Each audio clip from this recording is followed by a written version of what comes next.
থেমে থেমে ভারী বৃষ্টি এবং সীমান্ত এলাকায় নদীতে পাহাড়ি ঢলের কারণে দেশের বিভিন্ন এলাকায় বন্যার শঙ্কা দেখা দিয়েছে।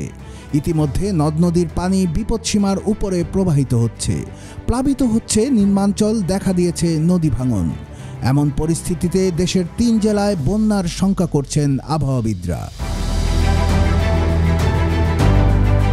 জ্যৈষ্ঠের শুরুতেই ২-৩ দিন ধরে ঢাকায় দফায় দফায় বৃষ্টি হয়েছে। দেশের বিভিন্ন স্থানেও কম বেশি বৃষ্টিপাত হচ্ছে।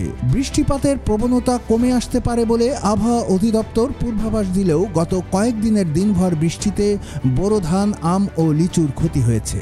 আবহাওয়াবিদরা বলছেন ২১ মে থেকে বৃষ্টিপাতের প্রবণতা কমে আসবে, রোদের দেখা মিলবে। এরপর ২৭ বা ২৮ মে একটি লঘুচাপ সৃষ্টি হতে পারে। বেসরকারি আবহাওয়া বিষয়ক ওয়েবসাইট আবহাওয়া.com এর প্রধান আবহাওয়াবিদ মোস্তফা কামাল পলাশ বলেন, ২৪ ঘন্টার মধ্যে শেরপুর, নেত্রকোনা, সিলেট ও সুনামগঞ্জের বিভিন্ন নদীতে পাহাড়ি ঢল শুরুর আশঙ্কা রয়েছে।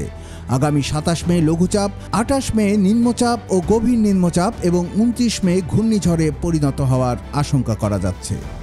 এদিকে ভারতের মেঘালয় ও আসামে টানা ভারী বর্ষণের কারণে সিলেটের সীমান্তবর্তী নদীগুলোতে ঢল নেমেছে। বিশেষ করে সীমান্তের গোয়াইনঘাট উপজেলার পিয়াইন ও ডাউকি নদীতে পানি বেড়ে নিম্নাঞ্চল প্লাবিত হয়েছে। পিয়াইনের পানি উপচে প্রবেশ করেছে লোকালয়ে। সুরমা নদীর কানাইঘাট সীমান্ত এলাকার অবস্থাও একই। গোয়াইনঘাট উপজেলার ইউএনও রতন কুমার অধিকারী জানিয়েছেন, নিম্নাঞ্চলের মানুষকে আগেই সতর্ক করা হচ্ছে। জানমাল রক্ষায় বন্যা আশ্রয়কেন্দ্র প্রস্তুত রাখা হয়েছে। এদিকে গত দুদিনের প্রবল বর্ষণ এবং উজানের পাহাড়ি ঢলে শেরপুরের পাহাড়ি নদী চেল্লাখালীর পানি বিপদসীমার উপর দিয়ে বইছে। মহারশী নদীর দিঘিরপাড় বাঁধের কিছু অংশ ভেঙে নিম্নাঞ্চল প্লাবিত হয়েছে। কুড়িগ্রামে গত ৩ দিনের টানা ভারী বর্ষণ এবং উজানের ঢলে তিস্তা, জিঞ্জিরাম, দুধকুমার ও ব্রহ্মপুত্র নদে পানি বেড়েছে। ভারী বর্ষণে রংপুর নগরীর শ্যামাসুন্দরী খাল উপচে আশেপাশের বাড়িঘরে পানি প্রবেশ করেছে। রাতভর বৃষ্টিতে সৃষ্ট জলাবদ্ধতায় নগরীর অন্তত ২০টি মহল্লা ১ থেকে ১.৫ ফুট পানিতে তলিয়ে গেছে। ময়মনসিংহ শহরের বেশিরভাগ এলাকাও পানিতে তলিয়ে গেছে। অন্যদিকে গত ২০ মে মঙ্গলবার সকালে পানির তোড়ে ভেঙে যায় আত্রাই ড্যামের ভারতীয় অংশ। ফেব্রুয়ারি মাসের পর আবার মাত্র ৪ মাসের ব্যবধানে ভেঙে গেল আত্রাই নদীর বাঁধ। উত্তরের আত্রাই নদী বাংলাদেশ থেকে ভারতে প্রবেশ করে আবার বাংলাদেশে প্রবাহিত হয়েছে।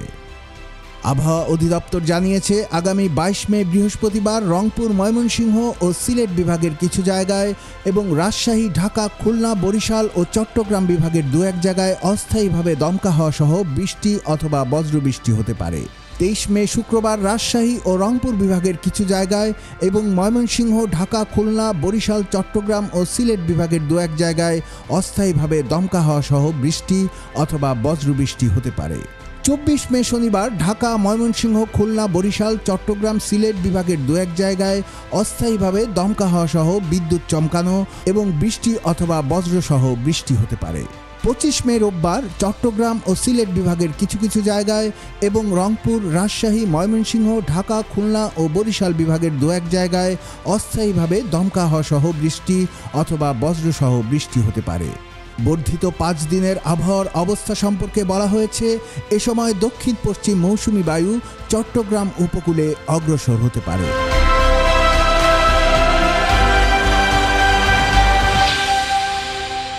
কুমিল্লার কাগজ, নিউজ ডেস্ক।